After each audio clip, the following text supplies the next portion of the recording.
हजारों की संख्या में आए हैं और वो बोलते हैं पता नहीं मैं ऐसे हूँ, मैं वहाँ था, मैं ऐसा था, हैं वहाँ रहता था। और जब वो उस प्रेत निकल जाता उस आत्मा से, उस शरीर से, उस ओरिजिनल आत्मा को पता भी नहीं होता मैंने क्या बोला था। और ही बताते हैं कि ऐसे बोला था तूने, ऐसे कह रहा था, ऐसे कह रहा था।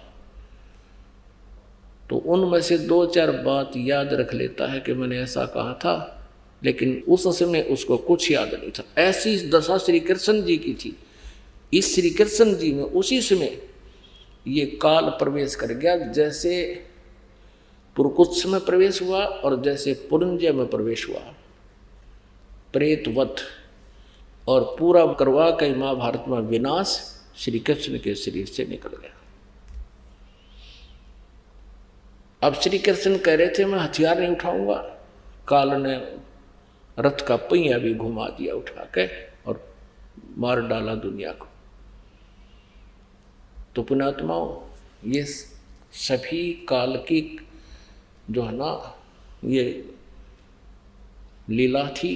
काल ने ही, ब्रह्म ने ही बोला। ये ब्रह्म कहो चाहे काल कहो। गीता जी अध्याय नंबर 11 के श्लोक नंबर 32 में यह कहता है कि मैं काल हूं और सबका नाश करने को आया हूं। गीता जी अध्याय नंबर 8 के श्लोक नंबर 13 में कहता है कि ओम इति एकाक्षरम ब्रह्म व्यवहारण माम अनुसमरण ये प्रयाति तदन देहम सयाति परमाम गतिम। माम ब्रह्म, मुझ ब्रह्म का केवल एक ओम मंत्र है, नथिंग एल्स।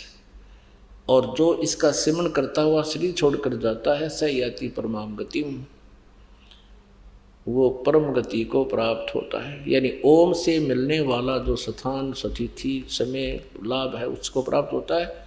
ओम मंत्र के जाप से ब्रह्म लोक प्राप्ति होती है।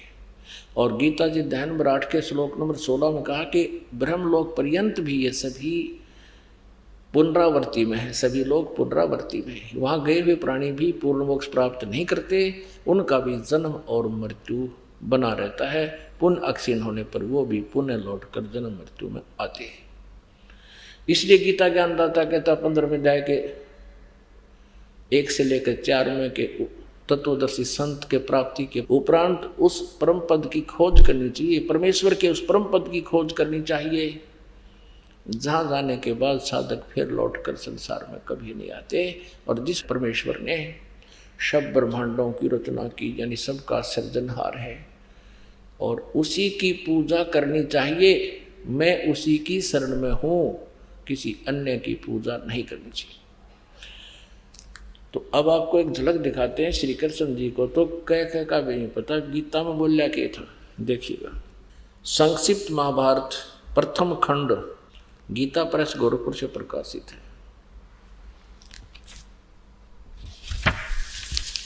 इसके अनुवादक भी संपादक तथा संशोधक जयदयाल गोविंद का गीता प्रेस गोरखपुर। पहले आप जी को ये दिखाते हैं कि श्री कृष्ण जी ने अपना विराट रूप दिखाया। 545 ये संक्षिप्त महाभारत 544 पृष्ठ से हम लेते हैं।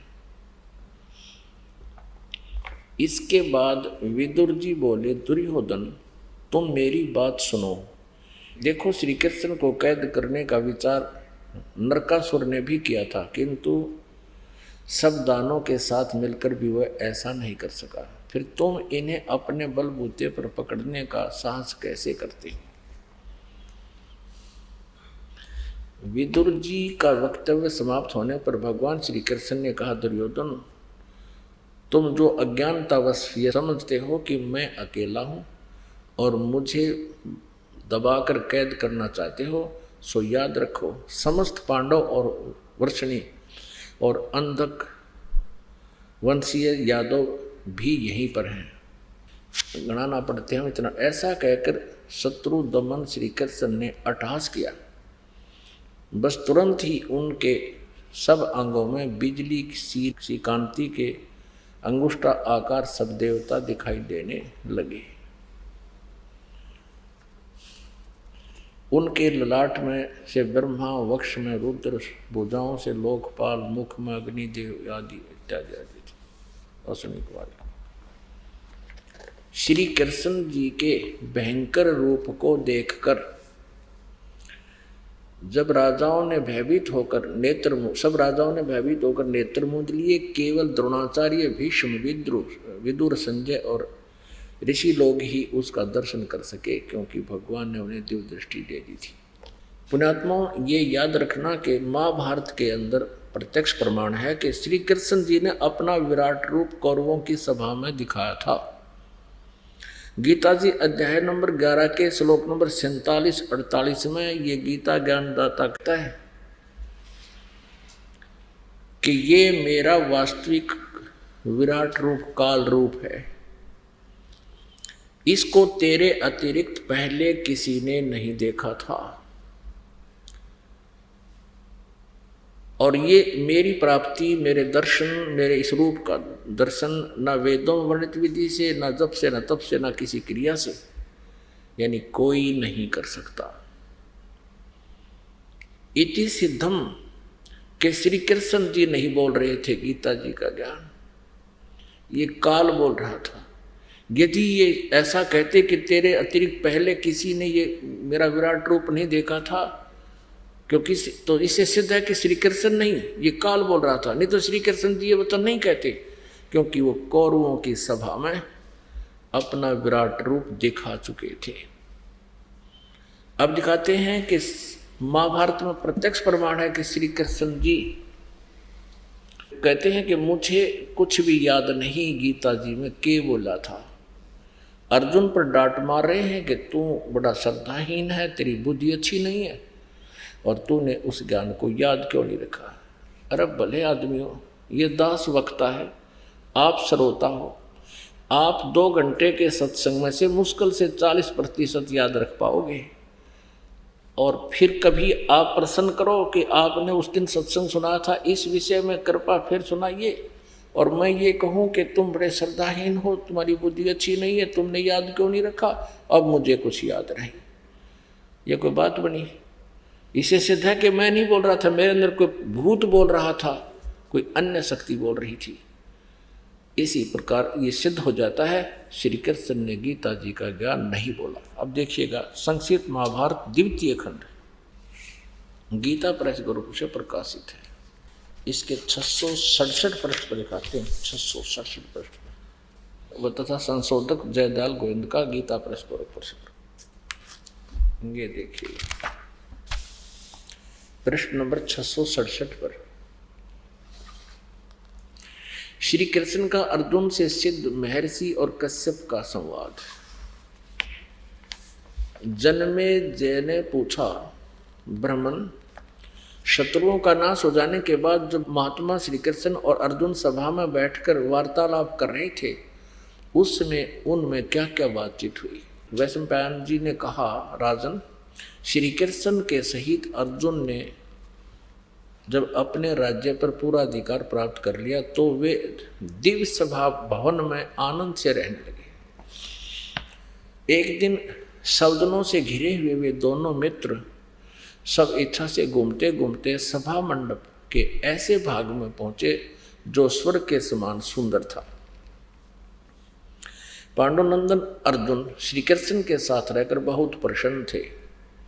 उन्होंने एक बार उस रमणीय सभा की ओर दृष्टि डालकर भगवान से यह वचन कहा, देवकी नंदन, जब युद्ध का अवसर उपस्थित था उस समय मुझे आपके महात्म्य का ज्ञान और ईश्वरीय स्वरूप का दर्शन हुआ था, किंतु केशव, आपने स्नेहवश पहले मुझे जो ज्ञान उपदेश किया था वह सब इस समय बुद्धि के दोष से भूल गया है। उन विषयों को सुनने के लिए बारंबार मेरे मन में उत्कंठा होती है। इधर आप जल्दी ही द्वारका जाने वाले हैं, अतः पुनः वह सब विषय मुझे सुना दीजिए। वैशंपायन जी कहते हैं, अर्जुन के ऐसे कहने पर वक्ताओं में श्रेष्ठ महातेजस्वी भगवान श्री कृष्ण ने उन्हें गले से लगाकर इस प्रकार उत्तर दिया, पहले तो गले से लगाने का के दुख था और फिर डांट मारे। यानी आदमी जब बिचल जाता है ना, उसको पता है कि तेने कुछ नहीं पता, तब वो इस तरह की एक्टिंग कराया करें। श्री कृष्ण, भगवान श्री कृष्ण ने उन्हें गले से लगाकर इस प्रकार उत्तर दिया। श्री कृष्ण जी बोले, अर्जुन उस समय मैंने तुम्हें अत्यंत गोपनीय विषय का श्रवण करा था, अपने स्वरूप भूत धर्म सनातन पुरुषोत्तम तत्व का परिचय दिया था और नित्य लोकों का भी वर्णन किया था, किंतु तुमने जो अपनी नासमझी के कारण उस उपदेश को याद नहीं रखा, यह जानकर मुझे बड़ा खेद हुआ है। अब क्या कहते हैं, उन बातों का अब पूरा पूरा स्मरण होना संभव नहीं जान पड़ता। पांडव नंदन, निश्चय तुम बड़े श्रद्धाहीन हो, तुम्हारी बुद्धि अच्छी नहीं जान पड़ती। अब मेरे लिए उस उपदेश का ज्यों का तुम दोहरा देना कठिन है, क्योंकि उस समय योग युक्त होकर मैंने परमात्म तत्व का वर्णन किया था। ईब के स्विच ऑफ हो गया, ईब हो जाए योग युक्त, ये बैटरी डिस्चार्ज होगी तेरी, बता न्यू मूर्ख बना रहे हैं। अब कितना रहस्य